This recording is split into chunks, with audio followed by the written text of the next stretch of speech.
पिछली क्लास में अरुण के द्वारा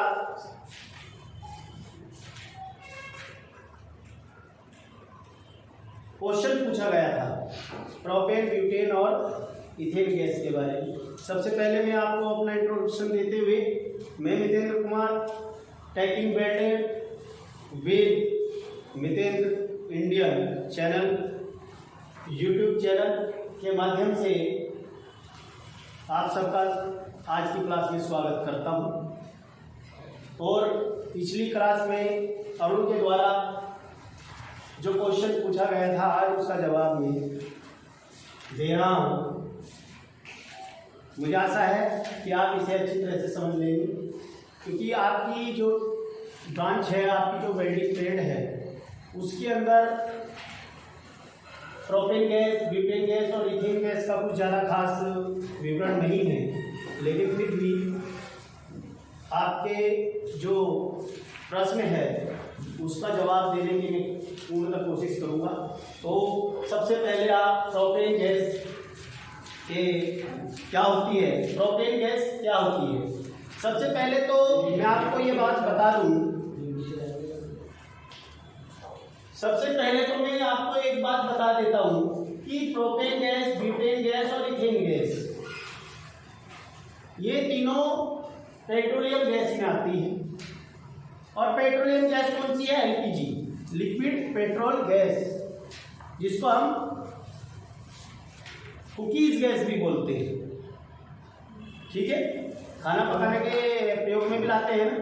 तो वो जो गैस होती है उसमें प्रोपेन गैस, ब्यूटेन गैस और इथेन गैस तीनों का मिक्सअप होती है। वो एलपीजी जो है तीनों गैसों का मिश्रण है।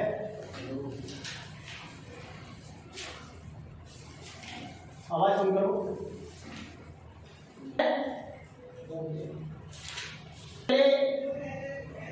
जो आपकी प्रोपेन गैस है, प्रोपेन गैस एक पेट्रोलियम गैस है। इसका रासायनिक जो सूत्र होता है C2C3 क्या था? C3H8 C3H8 इसका रासायनिक सूत्र होता है। प्रोपेन गैस का रासायनिक सूत्र C3H8 होता है। एक बात आप ध्यान से सुन लेना, प्रोपेन गैस का प्रयोग डायरेक्टली वेल्डिंग के अंदर नहीं किया जाता, क्योंकि ये एक एसिटिलीन गैस की तरह ही होती है। अगर मैं आपसे ये बात कहूं कि एसिटिलीन का फार्मूला, रासायनिक सूत्र क्या था एसिटिलीन का? C2H2। तो ये कार्बन और हाइड्रोजन का यौगिक है, और प्रोपेन भी कार्बन और हाइड्रोजन का यौगिक है, बस उनकी मात्राएं में अंतर है। तो वहां कार्बन 2 है, यहाँ कार्बन 3 है, वहां हाइड्रोजन 2 है और यहाँ हाइड्रोजन 8 है। सिर्फ इनकी मात्रा का अंतर है, लेकिन इसका प्रयोग एसिटिलीन की तरह ही होता है। तो इसका प्रयोग, प्रोपेन गैस का प्रयोग वेल्डिंग के अंदर डायरेक्ट नहीं होता है। दूसरी बात, प्रोपेन गैस का जो बॉइलिंग पॉइंट है, अगर हम इसकी बॉइलिंग पॉइंट की बात करें और मेल्टिंग पॉइंट की बात करें, सबसे पहले इसके मेल्टिंग पॉइंट देखते हैं। अगर हम प्रोपेन गैस को गर्म करते हैं, प्रोपेन गैस को गर्म करते हैं, कहां तक? Melting point. मेल्टिंग पॉइंट इसका है 188 डिग्री सेंटीग्रेड। अगर हम इसको गर्म करते हैं तो इतने डिग्री सेंटीग्रेड पर, कितने डिग्री पे? 188 डिग्री सेंटीग्रेड पर, -188 डिग्री सेंटीग्रेड पर अगर हम इसको गर्म कर दें तो ये गैस मेल्ट हो जाती है। ठीक है। दूसरा, इसका बॉइलिंग पॉइंट क्या है? अगर हम इसके बॉइलिंग पॉइंट की बात करें बॉइलिंग पॉइंट इसका -42 डिग्री सेंटीग्रेड होता है। कितना है? -42.2 बॉइलिंग पॉइंट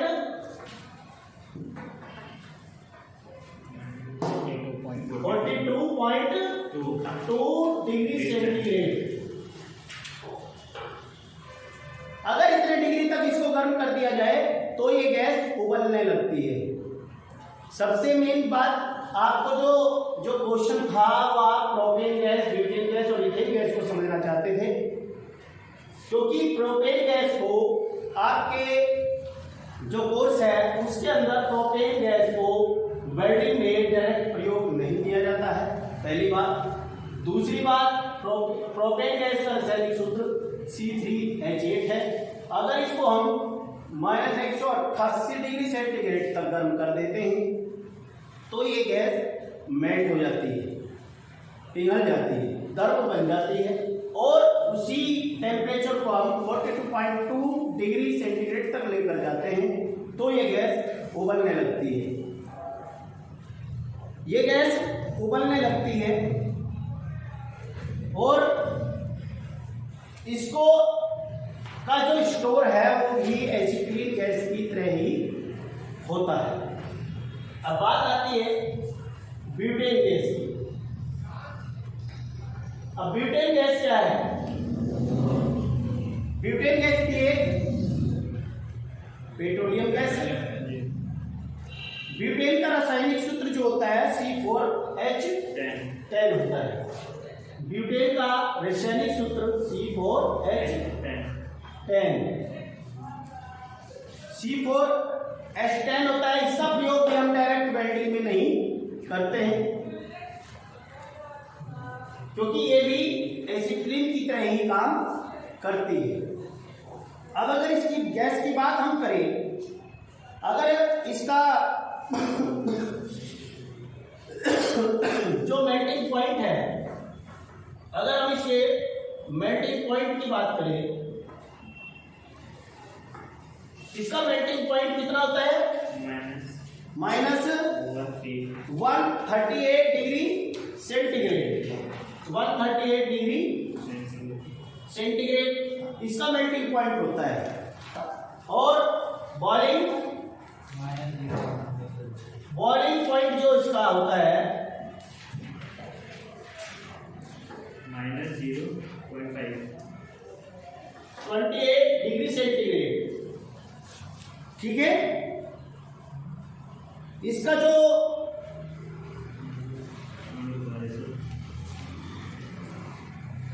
हम इसका जो बॉइलिंग पॉइंट है बहुत कम होता है।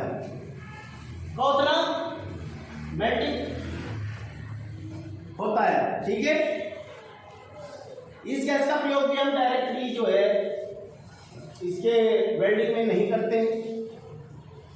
ठीक है। इसको भी एसिटिलीन की तरह ही सिलेंडर के अंदर स्टोर किया जाता है। अब बात आती है इथेन गैस की।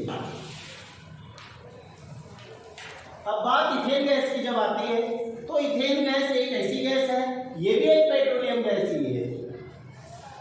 ये भी एक पेट्रोलियम गैस है जिसका रासायनिक सूत्र C3H6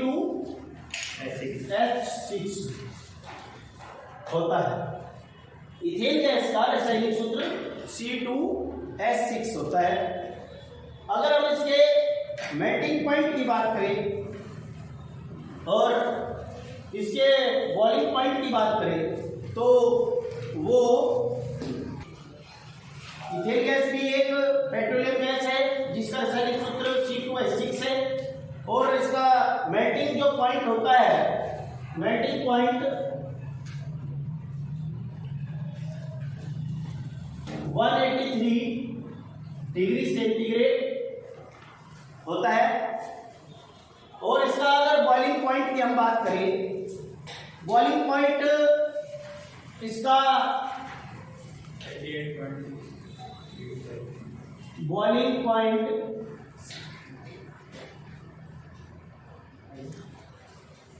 88.6 डिग्री सेंटीग्रेड ठीक है। तो एक बार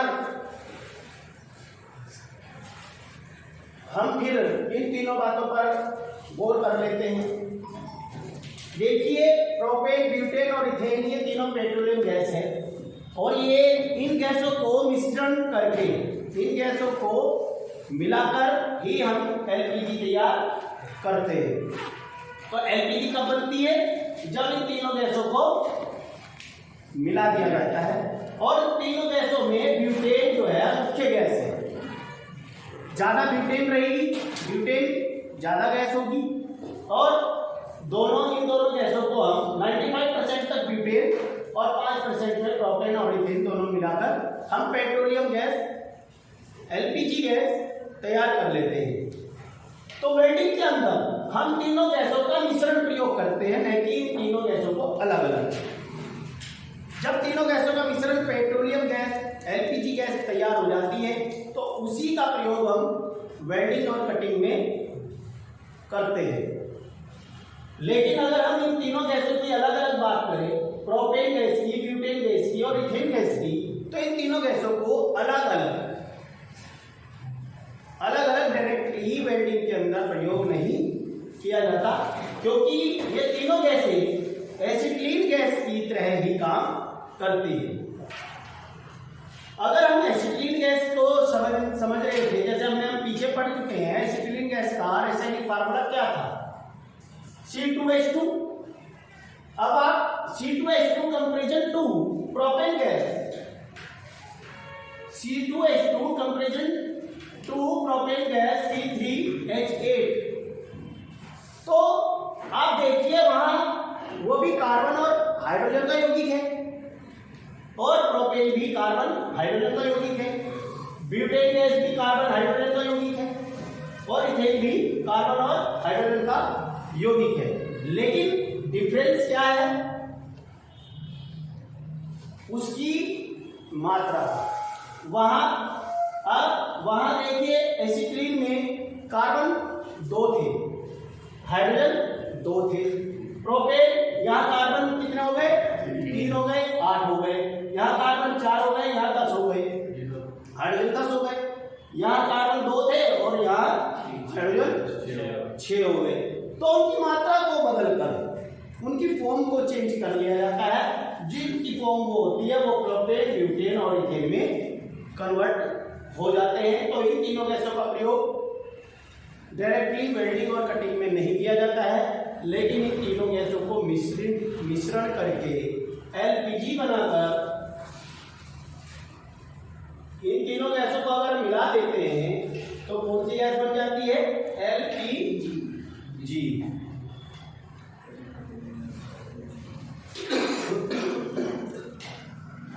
ठीक है बेटा।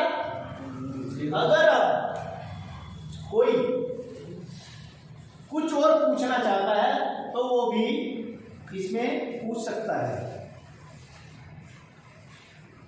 पूछ लो भाई, कोई भी क्वेश्चन किसी का हो तो वो पूछ सकता है, क्योंकि आज मैंने थोड़ा सा ये आपके कहने पर किताब से थोड़ा हट के बताया है, किताब से हट के पढ़ाया है, आपके कोर्स से हट के पढ़ाया है। तो कोई कुछ पूछना चाहता हो तो वो पूछ सकता है, पूछ लीजिए। तो मैं समझता हूं कि ये बात आप समझ गए होंगे। ठीक है? Yes sir. ओके। तो आज हमने अपनी गैसों की जो श्रृंखला है उसको पूर्ण कर दिया है, खत्म कर दिया है। हम अगले वीडियो में एक नए जोश के साथ नया टॉपिक लेके आएंगे और उसे हम समझने का प्रयास करेंगे। तब तक के लिए धन्यवाद। जय हिंद, जय भारत, नमस्कार।